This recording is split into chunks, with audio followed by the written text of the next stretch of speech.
顾主任，你找我有事儿？为什么黛西的入职登记表上只填了姓名、性别、婚否、出生年月？因为黛西一直归罗宾管理，所有的助理、实习律师都归你管，罗宾的除外。现在他不能除外了。对呀，他现在不能除外了，我现在就去找他。为什么不是他来找你？他桌上的电话坏了。那也要他来找你。你现在是高级合伙人，所有事都得按照规章制度，不能像以前那样。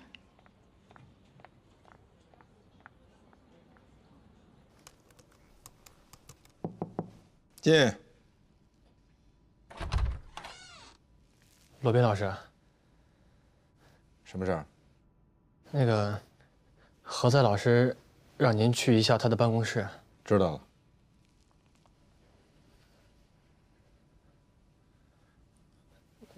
何塞老师说，让您现在就去。你告诉他我现在有事儿。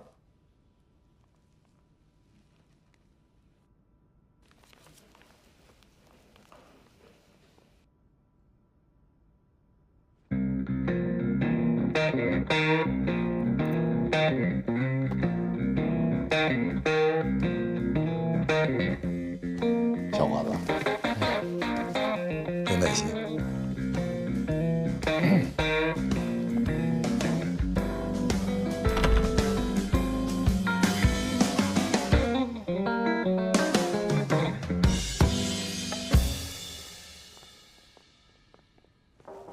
进。何塞老师，罗宾律师到了。你去吧。啊。什么事儿？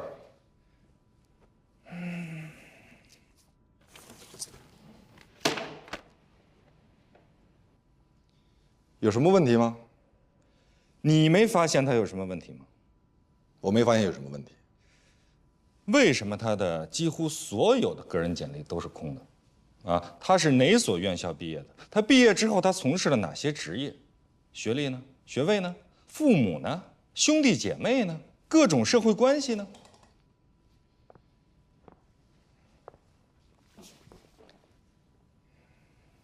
我不能告诉你。为什么？我怕负不起责任。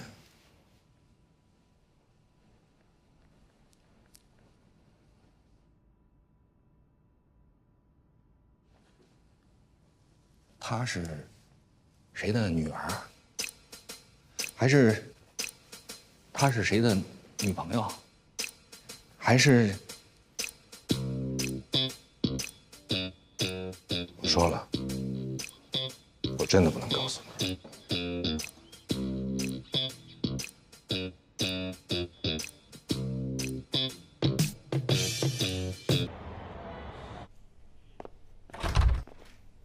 罗老师，晚上好。进来，进来啊！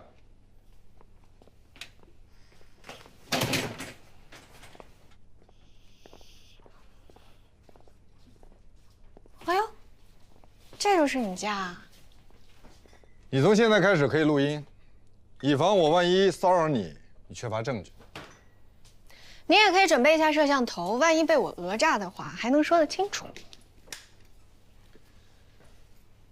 谢谢。我之所以叫你来我家，我知道是因为办公室太小了。是人太多了。这是什么？顾杰行车记录仪里的东西。这个不违法吗？你法治观念可真强。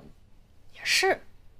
您为了除掉他，才不管是不是犯法。是他为了除掉我，才不在意犯不犯法。不管他犯不犯法，我们都不应该把人家行车记录仪里的车是律所买的，配给他的。他现在是新的执行合伙人，所以我把我的车跟他换了，这不违法。而且行车记录仪也是律所的财产。对啊，有一件事情我一直想知道，为什么您的车会比他的车好啊？他可是律所的老人，而且还是创始合伙人。就因为他是创始合伙人，所以他的车买在先，所以是旧款。我是后买的，是新款，这有什么问题吗？嗯。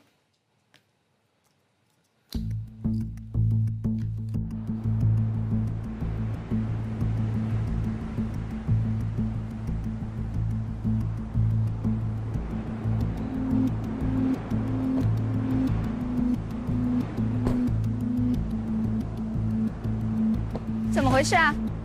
他们说原来的车旧了，给您换辆新的。好。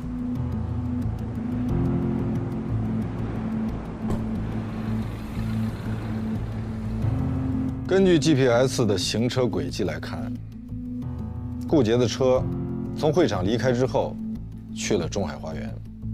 15分钟之后离开，回了自己的家。此前包括此后，他的车曾多次出现在中海花园。这是会场当时的照片和视频。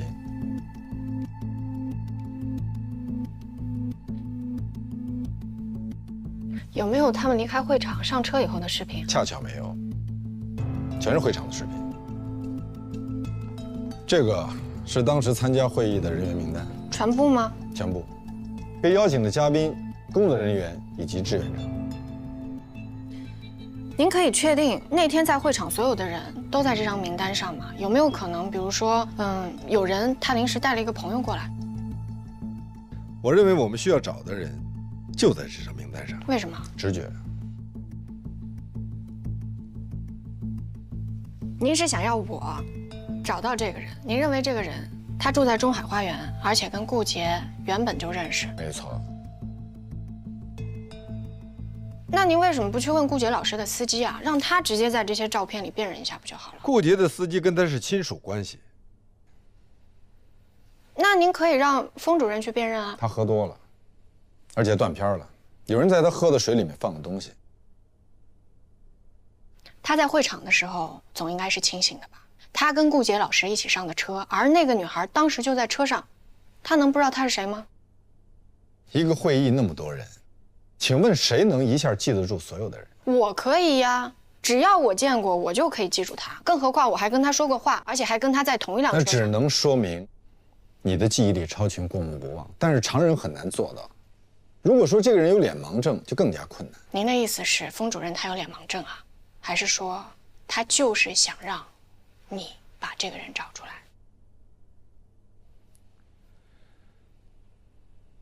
你是想说，找到这个女孩，我是受了封印的指使吗？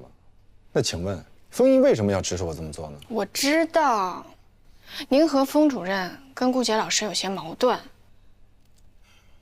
所以你怀疑，我是想找到这个女孩，让她改口，然后给她一笔钱，让她调转枪口，给顾杰致命一击。我当然知道您不会这么做，但是我不确定封主任会不会。封印肯定不会。您为什么就认定他不会？你为什么认定他一定会呢？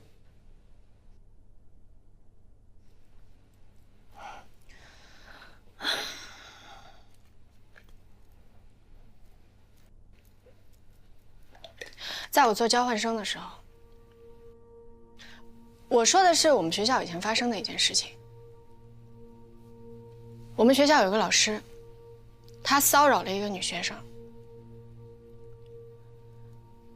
那个被骚扰的女生后来难以忍受，就跟她的闺蜜吐槽了这件事情，于是她的闺蜜就曝光了这个老师。最后，这个老师的大弟子他找到了那个被骚扰的女生，给了她一大笔封口费，女生就改口了，而那个闺蜜就成了被告。而你就是那个闺蜜。陆漫漫那个账号已经永远关闭了。我还知道那个女生的名字叫林小玲。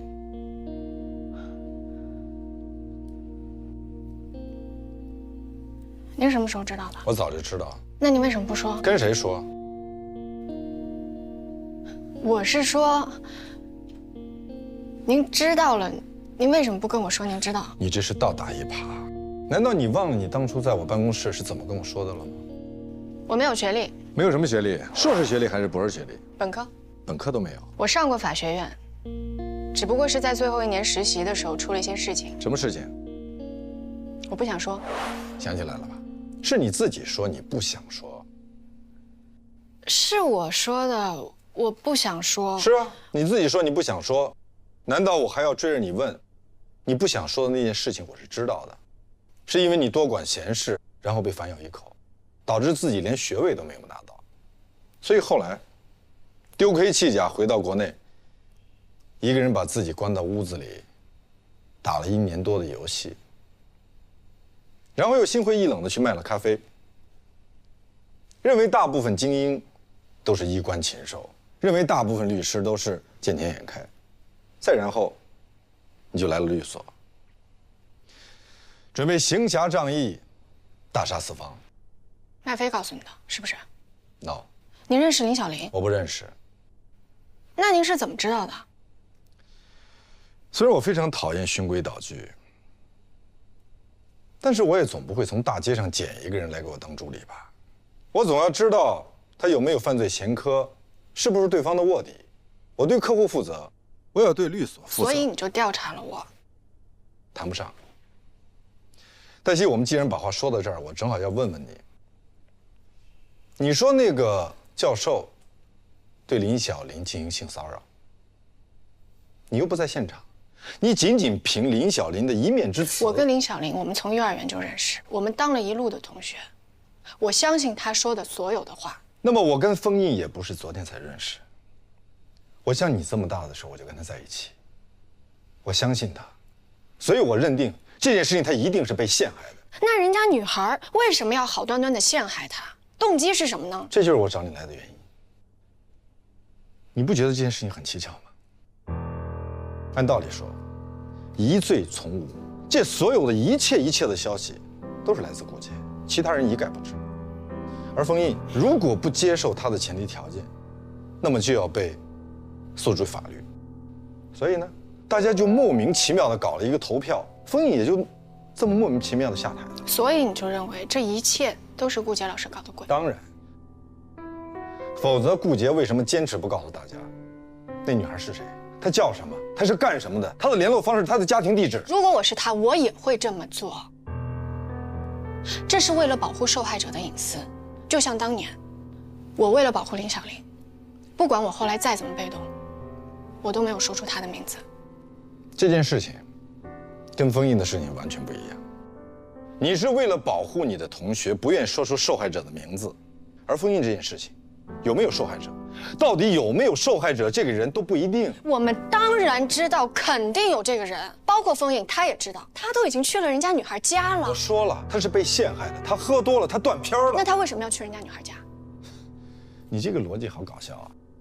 比如说现在，这是我家，你在我家里，如果说我在你喝的水里下了东西，难道说不管发生了什么，最终的结果都由你自己来承担吗？行了，您别说了，我知道无论怎么说，您都会说是顾杰把封印给拉过去的，因为顾杰他就是封印下课这件事情的发起者和获利者。没错，所以我必须找到这个人。如果这个人存在的话，如果你找到了这个女生，那个女生跟你说封印确实做了，你怎么办？那就请给我证据。如果她拿不出证据呢？那就是诬陷。这种事情本来就很难拿出证据的。如果你不想干，你就明说，不用在这儿推三阻四。确实不大想跟人家当枪使。你说什么？当枪使？好，我懂了。良禽择木而栖。顾杰是不是承诺你可以选一个新的老师？他是这么跟我说过，但是我拒绝了。为什么拒绝呢？您希望我接受？你是想让我亲口说出我希望你接受吧？这样你就不用有内疚感和负罪感了吧？你居然认为我是这种人啊？那你是哪种人？我只不过想让你去搞清楚这个女孩到底是谁。你在这绕一圈子，我只能理解为你不想做。我确实是不想做，但是我不想做的原因绝对不是你想的那么的狭隘。那你说一个不狭隘的，我听听。作为一个女性受害者，你让她找出证据证明自己被一个男人骚扰过，更何况她是面对一个像您这样的有丰富法律经验和司法实践的优秀的律师，这真的太难了。稍有不慎的话，就会被套进去的。我为什么要套他？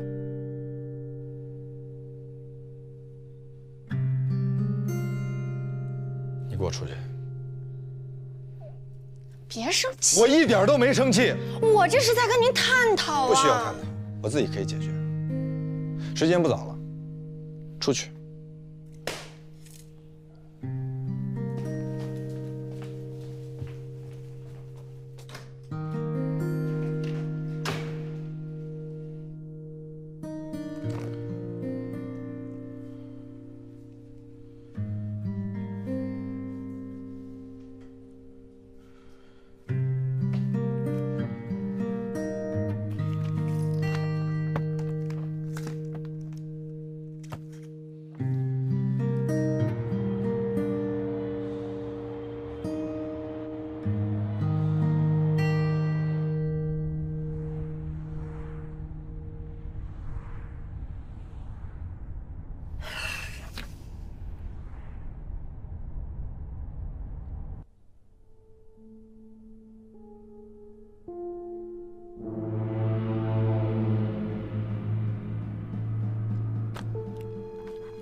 来，哎，小心啊！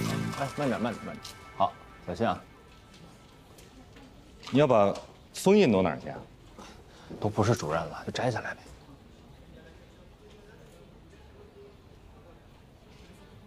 顾杰知道吗？工作得做到领导前面，你不能什么事儿都等领导开口，对吧？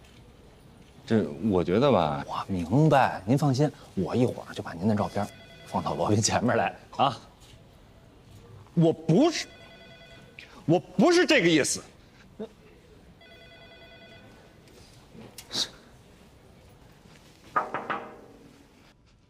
赵旭把封印的照片给摘了。封印也摘过其他人的照片。不，封印当时摘廖家敏的照片，是因为廖家敏他走了，可是封印现在并没有走人，他起码名义上还是我们所的顾问呢。所以他还占着本所最大的办公室。我以为赵旭他没有经过你的同意就……这种小事我一般不太会管。罗宾怎么样？问了没有？问了。黛西确实有背景。什么背景？应该还挺深的。罗宾说他不能泄露。胡扯！你去查，我还不信了。我认识罗宾20年了，他桀骜不驯，独来独往，谁的账也不买。可是对于黛西，说句实话，如果黛西没有什么背景的话，罗宾一个什么人都不忍的人，为什么要忍她呢？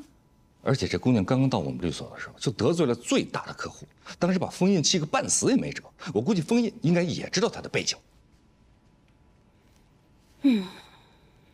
我说他怎么敢那么对我说话呢？哎，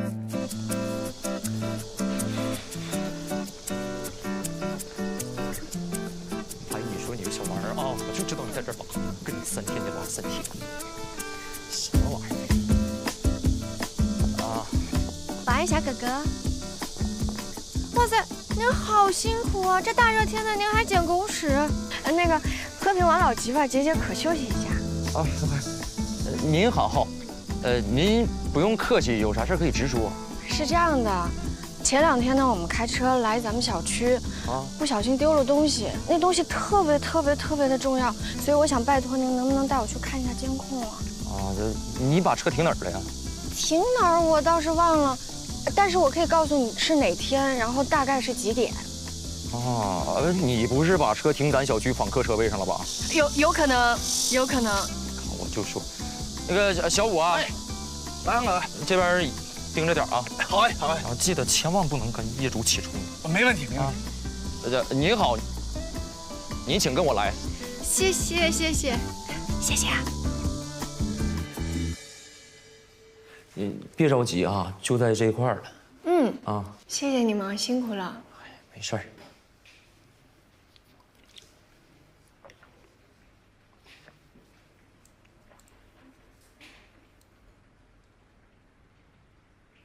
哎，就这个，对不起，不好意思，就这个。慢点。他住哪儿啊？他住318吧？他叫什么名字啊？他叫什么我不知道，得给你查。但是我知道他在318，他家老有快递，你是不知道。怎么，你不认识他呀？我认识后面2个，我们再往后看看，我们看看他们怎么出来的，好吗？不是，你怎么还要看人怎么出来的？丢的啥呀？戒指啊！我看我那朋友，他进去的时候手上明明戴着戒指的，我想看看他出来的时候有没有戴。我们往后看看。丢的戒指。你是怀疑这个男的把戒指丢在了这个女的家里？哎，对，我就是这么想的。哎呀，你这个……哎，我实话跟你们说了吧，我知道瞒不住。事情是这样的，我妈认识一男的，就是你们看到视频里的那个，我怀疑他有家室，所以我就想替我妈把关。我特别担心他会被人给骗了，所以让我往后看看好不好？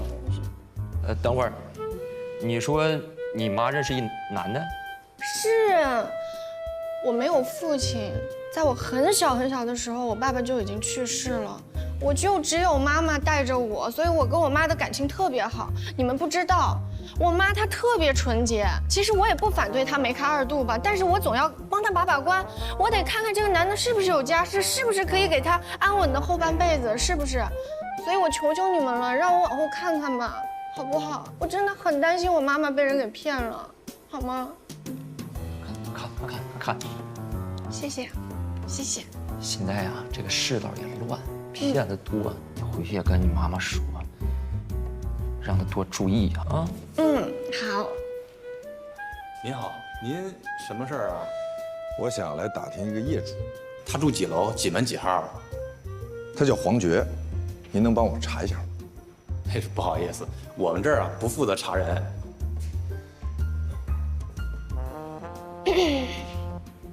王经理，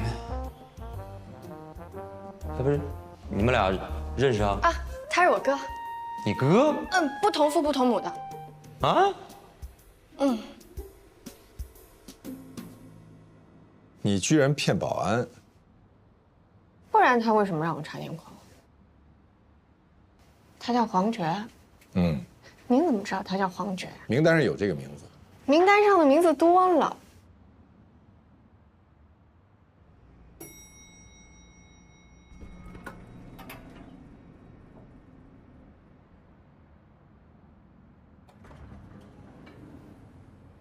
你去哪儿啊？您去哪儿？跟你的地方一致。我也是。那你按楼层啊？你怎么问啊？女士优先嘛。根本就不知道黄觉住在哪层，对不对？我可以去找保安，让他调监控。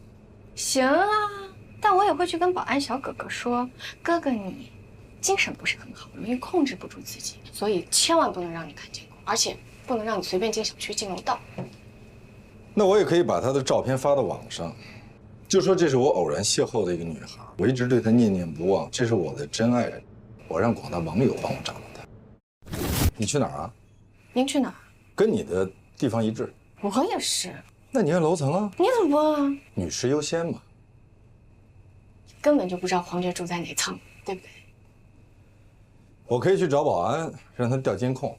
行啊，但我也会去跟保安小哥哥说，哥哥你精神不是很好，容易控制不住自己，所以千万不能让你看监控，而且不能让你随便进小区、进楼道。那我也可以把她的照片发到网上，就说这是我偶然邂逅的一个女孩，我一直对她念念不忘，这是我的真爱人，我让广大网友帮我找到她。行，我可以带你去找她，但是你得发誓，千万不能跟风韵说出任何关于她的信息，特别是她的住址。为什么？我怕风韵会找人去骚扰她。你就不怕我亲自骚扰她？你没那么无耻。谢谢夸奖。这不是夸奖。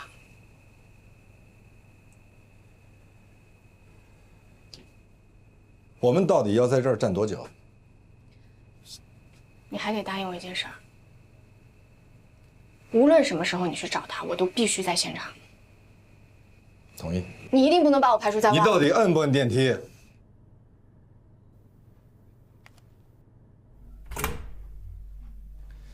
你好，我是罗宾，全景律所的律师，黛西我的助理，有些事情，我们想找你谈一谈。对不起，我没有时间。我知道你做了什么，我们谈谈对你有好处。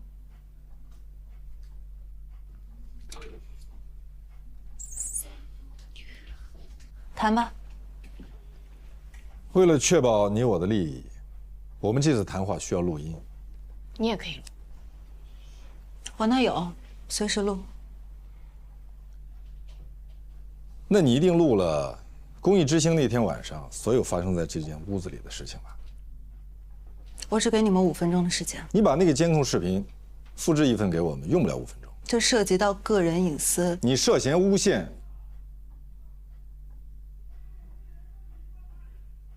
那你为什么不去告我呢？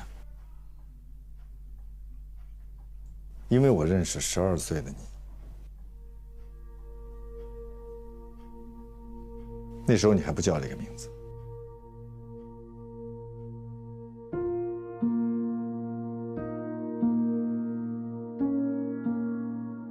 这些我想你应该都还记得吧？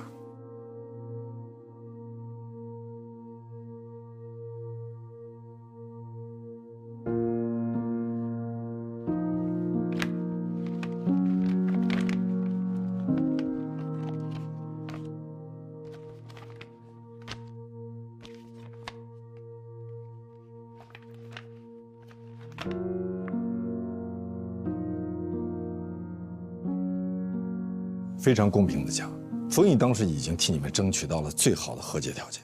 对，你们当初就是这么说服我妈妈的，所以她签了这个协议，拿了钱。没过多久，大家都知道我们拿了钱，我们再也得不到任何的同情，包括伤害我们的那家人，没有跟我说过一句对不起，也没有过半点的歉意。你们管这个叫最好的和解条件是吗？但这个事情你真的不能怪律师。那怪谁？我们原本是受害者，就因为我们同意和解，我们拿了钱，大家就可以造谣，说我们是故意讹钱。我爸爸当时已经病重了，我妈原本不想把这件事情告诉他，但是后来我爸知道了这件事情，他跟我妈大吵一架。他问我妈妈，明明是你的女儿被别人给打了，你这个当妈的为什么会同意人家花钱了事呢？我爸连妻带病，没过多久就去世了。人活一张脸，我爸觉得他没脸可活。你真的不能把这笔账算在律师的头上？为什么不能啊？他们是律师，你出于对他们的信任和尊重，你签了字，为什么不能呢？后来我们尽量弥补了。你们的补偿就是建议我换一个名字，建议我们搬家。我们把房子卖了，但我还是被人认出来了。对，你改成了叫黄觉。当时是封印让我陪你妈妈到派出所一起协助的，但后来你去留学，你需要一笔很大的保证金。那是我母亲找人借的。不，是封印让我打给他的。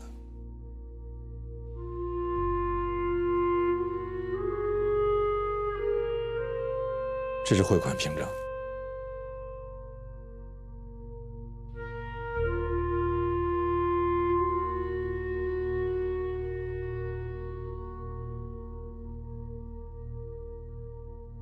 如果你不相信的话，你可以去问你母亲。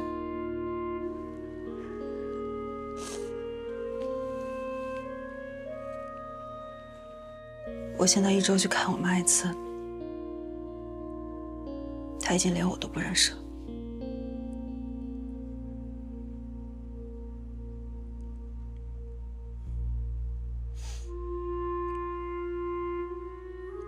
对不起。那我现在想请问，你知道了这一切，你可以还封印的清白吗？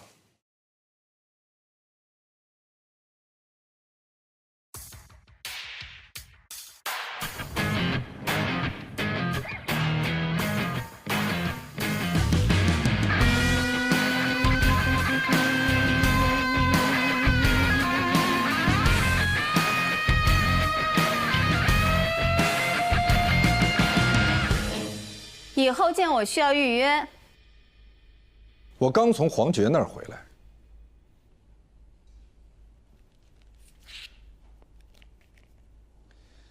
当时他的这个案子很轰动啊。这个案子是封印带你做的，你那个时候是他的跟班儿。我想请问你，为什么把封印骗到黄觉家里去？是封印自己要去的，我只是陪他前往。那你为什么不告诉封印，黄觉是谁呢？封印是办他案子的律师，他都没有认出来他是谁，我为什么要知道他是谁呢？对我而言，他只不过是一个热心公益的志愿者而已。然后我们一起去健身，共享一个健身教练。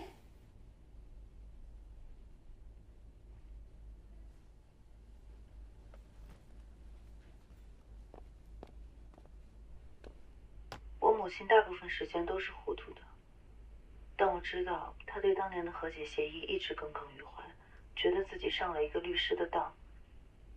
顾姐就跟我说，解铃还需系铃人，如果封印能跟我母亲道个歉，也许他就能解开心结，唤醒记忆。所以那天，他就把封印带。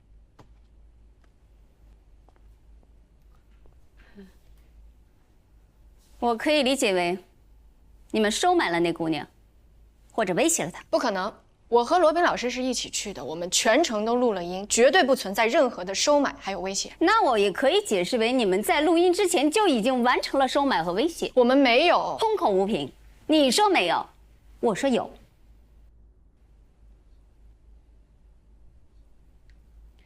事实上，那天晚上，封印和黄觉到底在那个屋子里发生了什么，我们谁都不知道。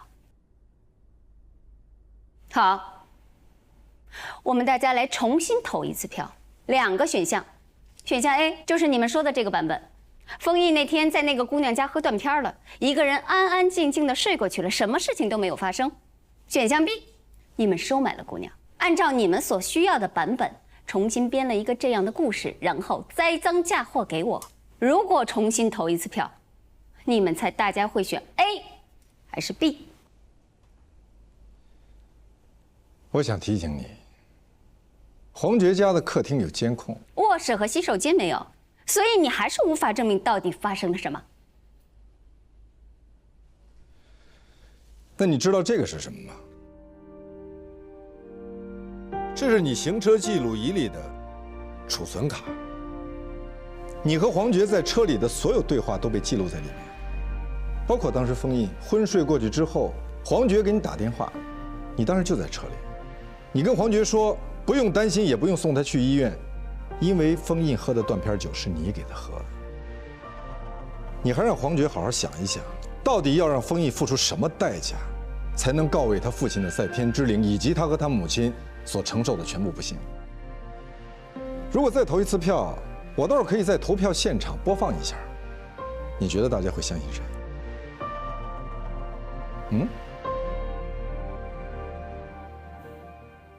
你真卑鄙，是你换了车。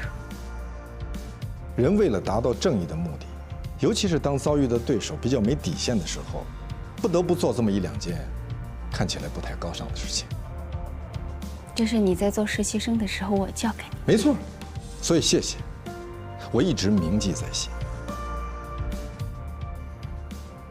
现在我也给你2个选项：一，因为你的身体原因回家休息；二，你也可以仍然待在这个律所，但是你的这间办公室要换一下。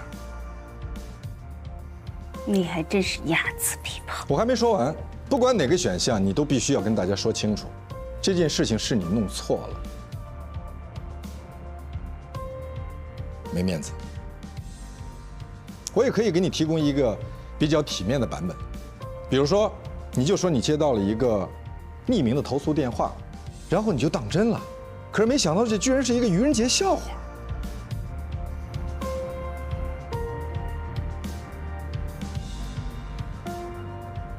现在，你应该去封印的办公室，郑重地跟他说一声对不起。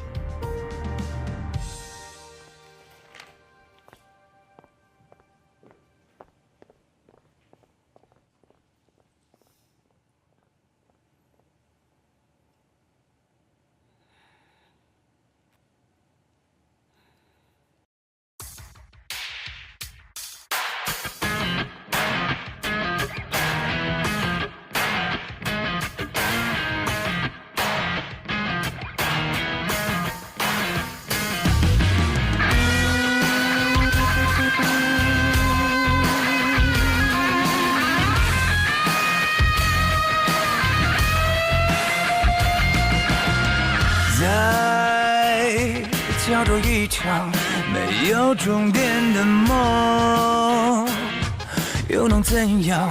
硝烟从未散场，又怎样？纵然百孔千疮，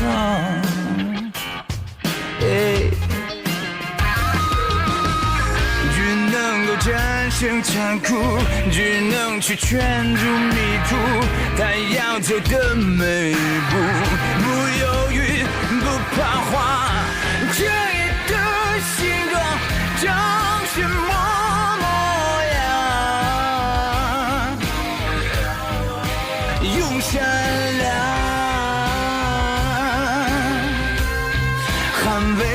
做立场。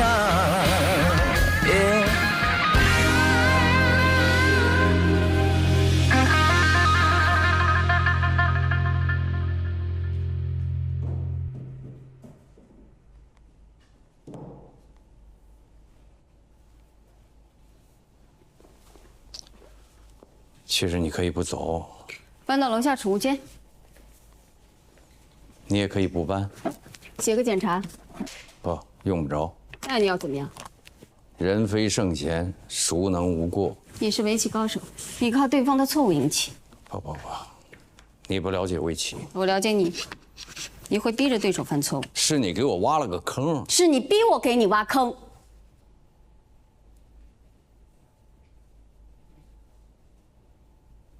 是我跟你共同创建的全景律所，你不善交际，不爱应酬，你不敢自己开律所，是我说服你。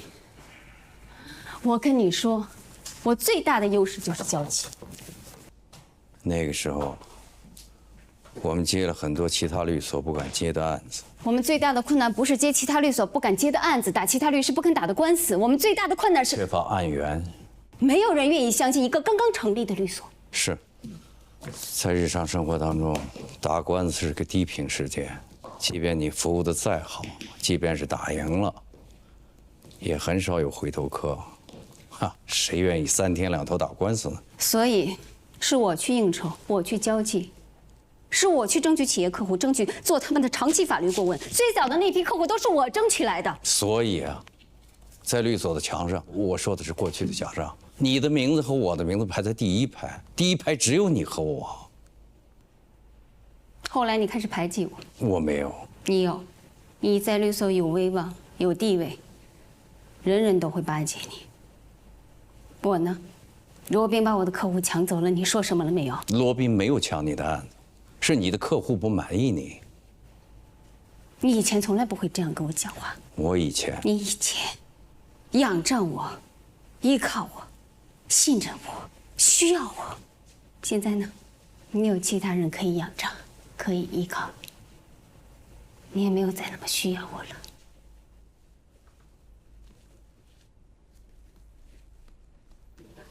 我很后悔，我把我最美好的青春，我最好的时光全部贡献给了全景。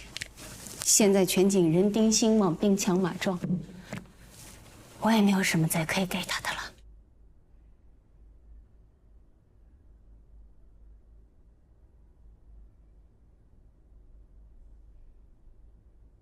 你什么时候想回来？随时。我想带走愿意跟我走的，只要他们愿意跟你走，我绝不拦着。谢谢。那我就把辉耀、东方江和几个客户都带走。不行。你刚刚说还可以的。我以为你说的是带走律师。我当然说的是客户。当然不可以。为什么不可以？他们是我的客户，是我辛辛苦苦维系多年的。所有的客户都是全景的。他们之所以成为全景的客户，是因为我在全景。你太高估了自己了。我可以证明给你看。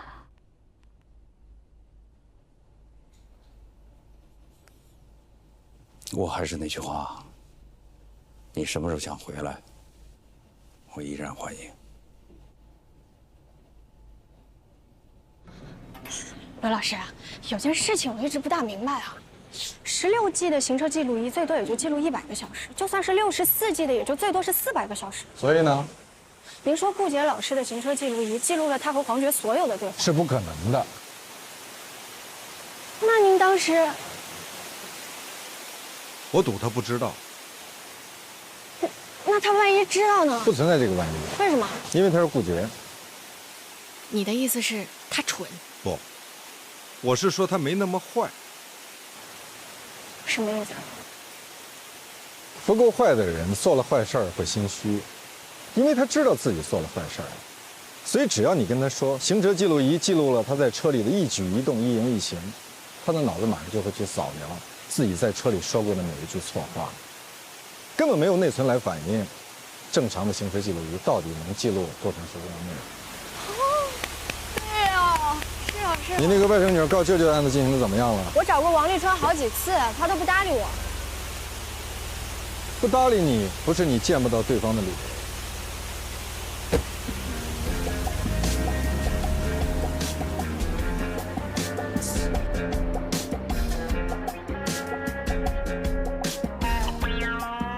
贝蒂斯橄榄油，西班牙的皇室用油，几百年的品质保障。您看一下，这可是原装进口的，不仅食用健康，还能美容护肤呢，最适合您这样的白领。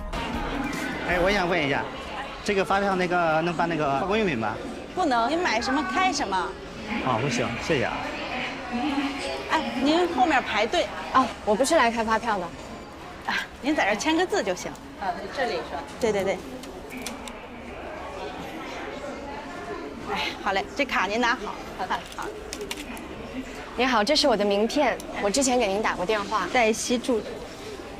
什么事儿？是关于您告您舅舅的那个案子。对呀，法院已经立案。你舅舅想要找你商量一下。这事儿没得商量，除非他给我一半。您姥姥姥爷在世的时候就已经说了，这房子是归您舅舅的，而且您跟您妈都已经签了承诺书，说保证不要这个房子。那不是我的签名，我妈也不在世了。你好，这儿能开发票吗？开发票您那边扫码自助。好，那边。你呢就别在我这儿磨叽了，磨叽也没用。他要不同意呢，咱就法院判，法院判多少就多少，都别废话。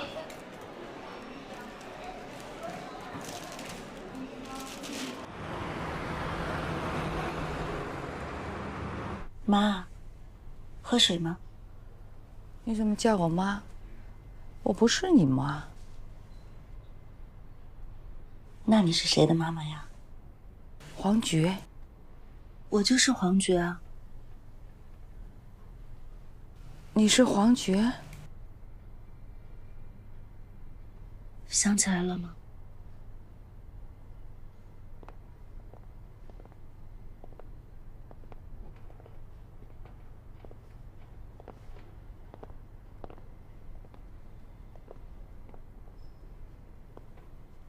妈，您还记得他们吗？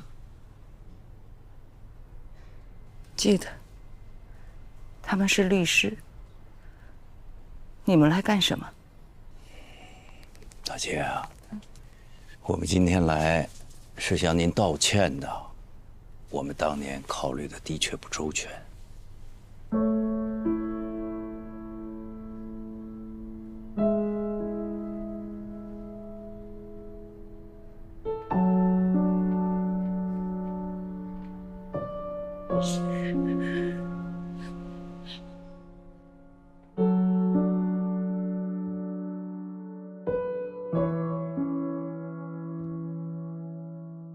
他那外甥女油盐不进，还说什么来着？啊，说什么那承诺书根本就不是他写的，签字儿都不是他签的，还非说自己的户口在那儿，要分走一半。这什么呀？这是王立春在南菜园拆迁时作为托底安置对象的材料。那他就不符合老房子共住人的条件了。没错。哇塞！哎，你哪儿找到的呀你？我厉害呗。你太厉害了！我请你吃饭，你点吧。哎，别，你帮我，应该我请你才对。于叔是我爷爷的老朋友啊，想吃什么随便点啊，自己画。那我点啦，那我可随便点啦。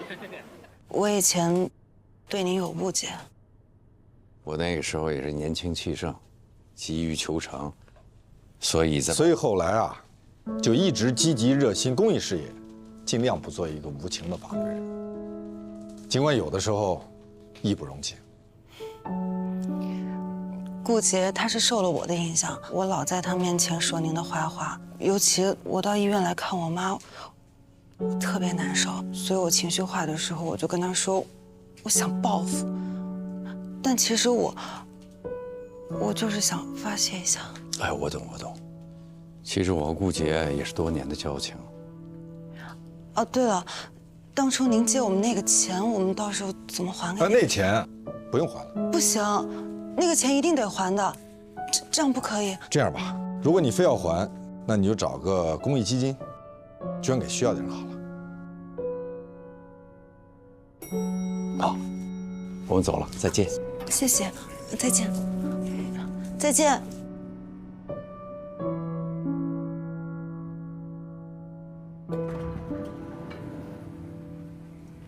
别装傻，怎么回事？什么怎么回事？不是你借给他妈妈那笔钱，没怎么回事。说，您还记得他妈当时老到咱们律师所去找您，您让我接待的吗？我记得。然后呢？他就跟我说，虽然房子卖了，搬了家了，名字也改了，但是还是老被别人挖出来，不得安宁。所以他就想带着女儿出国留学，但是还差点钱。你就借给他了？事实上，我是跟他说，咱们帮他筹集了一笔捐助款。多少钱啊？干嘛？你要还我？不是，你当时哪来这么多钱啊？我结婚的钱。我知道兰红为什么不嫁给你了。我没这么伟大，是兰红不嫁给我在先。你一气之下，就把那笔结婚的款子给捐了。反正留着也没什么用。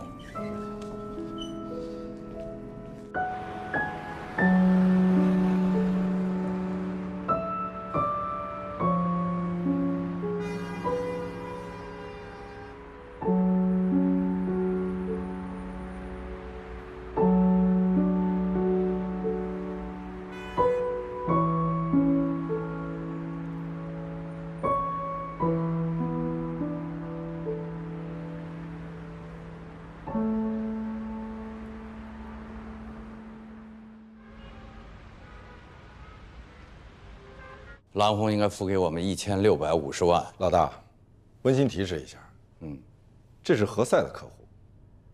何塞已经去了律师函了。那对方怎么回复？没回复。没回复。我们的法务没有跟对方的法务联系吗？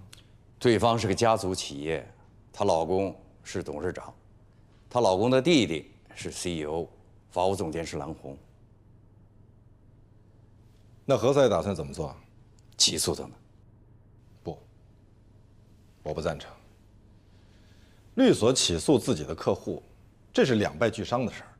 不起诉，那就只伤我们这一头。对不起啊，刚才门开着，我就自己走进来了。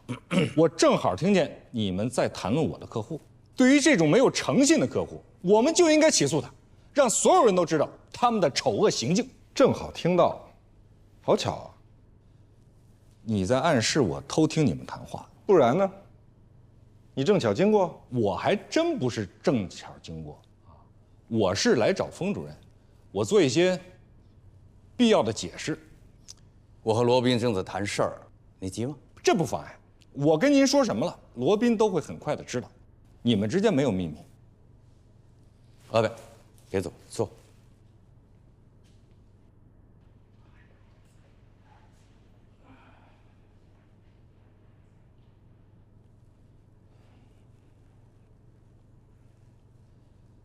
之前，之所以我站在了顾杰的一边，是因为我认为当时顾杰说的是有道理的。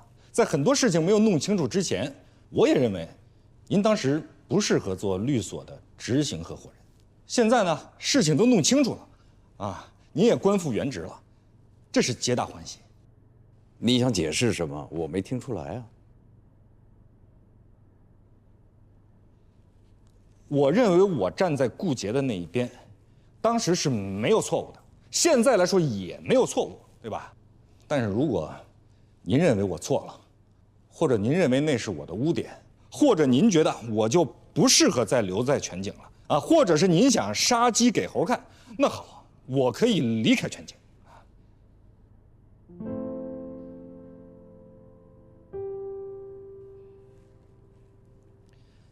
事实上，顾杰也跟我说了，如果是我愿意，我可以跟他一起做创始合伙人，再去开一家新的律所。何塞，没有人想让你离开。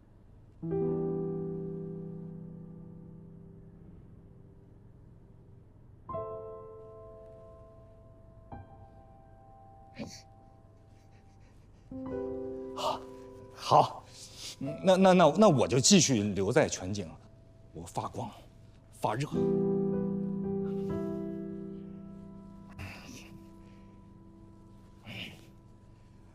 针对这1650万，我认为必须要诉诸法律。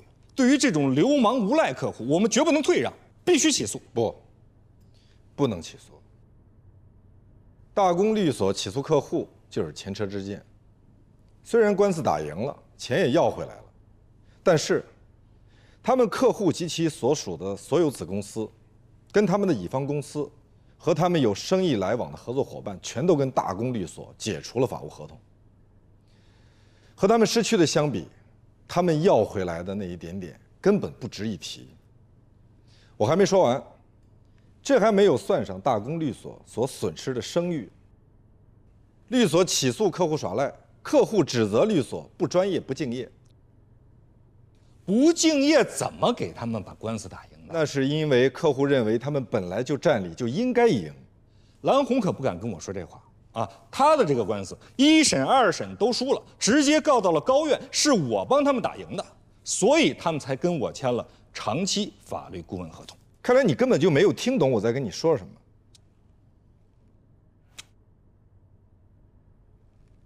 我也不赞成贸然起诉。蓝红手上有几百亿，一个案子，1审、2审历经数年，不单纯是一个资金的问题啊。他们一直打到高院，就是想赢，而且不计成本。想想啊，这么一个大集团公司，最看重的就是他们的声誉。你们俩再商量商量，打官司是最后的手段，看看能不能除了这个最后的手段之外，还有没有其他的解决方式。那要想办法先去了解了解，到底卡在哪儿了。卡在你前女友那儿了。哎，也许你去能把这钱给要回来。你给我滚出去！这是方主任的办公室。那也滚出去！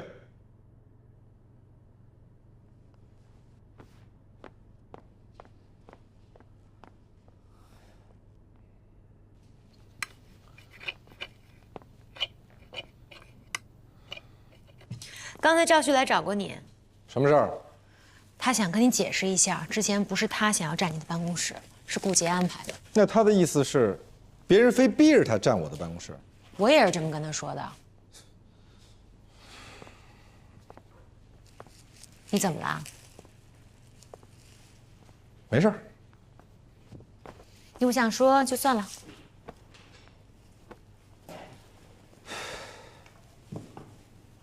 老大交给我一件棘手的事儿，非常头疼。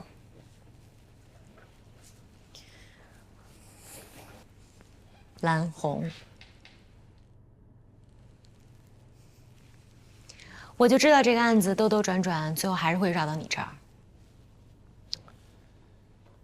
你有什么建议吗？我听说她老公病了，病得不轻，真的病了，都住医院了。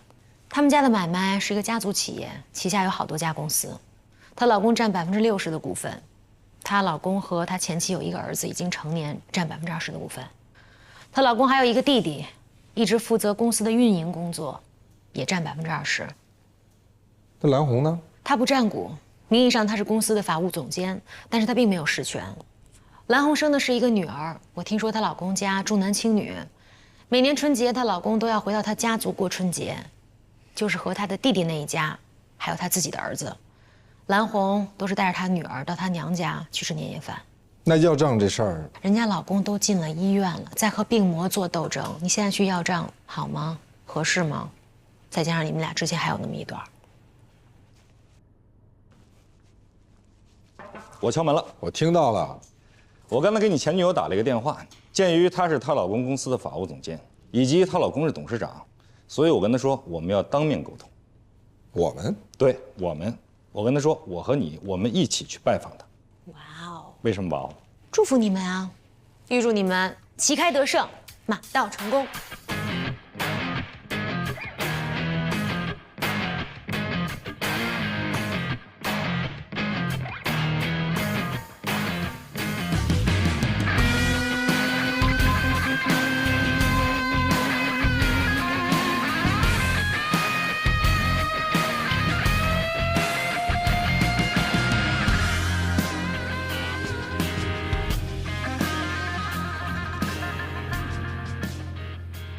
罗宾哥，我姐在里面等你呢。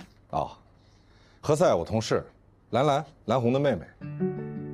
我们总算见面了。是这样的，我现在呢是我姐姐的助理，何塞先生呢一直管我们公司要账，所以一直给我们发邮件，都是我来回复的。那你们可以直接留个联络方式，直接联系。啊，我们拿电话，我们进去聊吧。哎，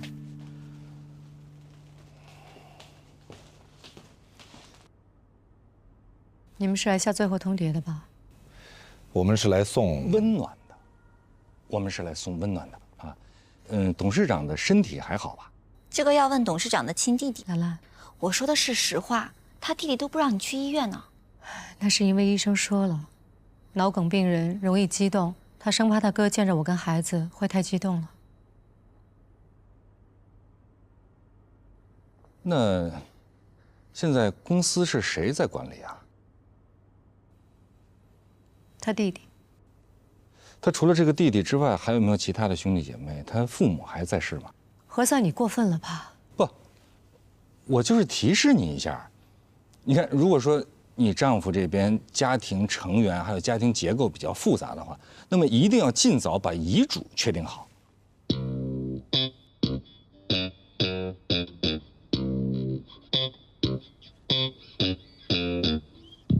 罗宾，我说的有道理吧？哎，对了，你们俩的联络方式留了吗？我扫您。哎，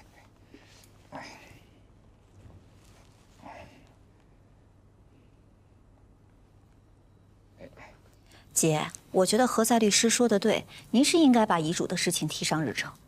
而且这个遗嘱吧，一定要做个公证啊，一定要有见证人。像我们律所呢，也有这方面的业务。这个有些老板吧，提前先走了，然后家里边呢就打成了一锅粥。这一打官司会打很多年，这种事儿咱见了很多。兰兰送客。不，我还没说完呢。尤其像你们家这种市值100亿的家族企业，一旦打起，你们不就是来要钱的吗？那还何必绕那么多弯子，假装关心我老公呢？我现在就告诉你，公司所有的事情现在都是他弟弟在管，他亲弟弟。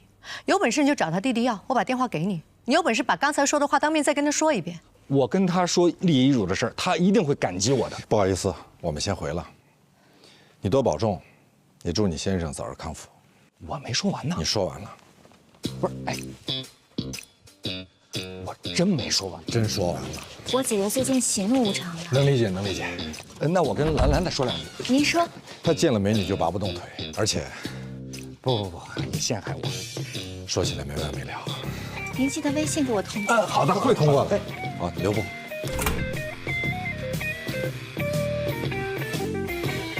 不是，我话还没说完呢，你干嘛把我拉出来？等你说完，人家就该把你赶出来了。不是，那咱那1650万呢？我现在知道你为什么要不回来了。哎，咱俩一块儿来的，我也没见着你占上风。我们不是来为了占客户上风的。作为律师，不能只讲客户爱听的话。那你也不能人家不爱听什么你就说什么吧。我就不明白了，你说他也是律师，他为什么反应这么大呢？人家老公还躺在病床上，生死未卜，你就再跟人家聊遗嘱？不是，那什么时候聊啊？死了之后聊啊？这遗嘱有死了之后聊的吗？啊，不都是活着的时候聊吗？对不对？你再说了，那死了之后，那跟谁聊去？死了之后聊的遗嘱，那法律，他能承认吗？哎，你什么意思？你以为我这给你开车门呢？需要给你小费吗？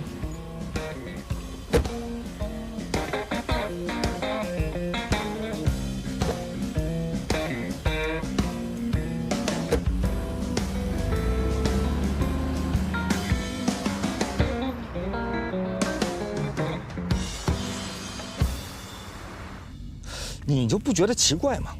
一般情况，这老公生病了，按常理哈，人之常情，那都应该是妻子到医院去照顾老公。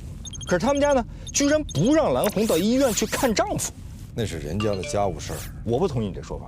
这婚姻法和继承法管的都是家务事儿，但那说的是发生纠纷以后。一名好的律师就是要帮助客户在纠纷发生以前避免纠纷。帮助客户的前提是要得到客户的认可。如果客户都不接受你，我不管他接受不接受，我就是要尽到一个律师的责任和义务，尽到必要的提醒义务。结果就是你被赶出门外。赶出门外，那是你看到的假象啊，真相呢？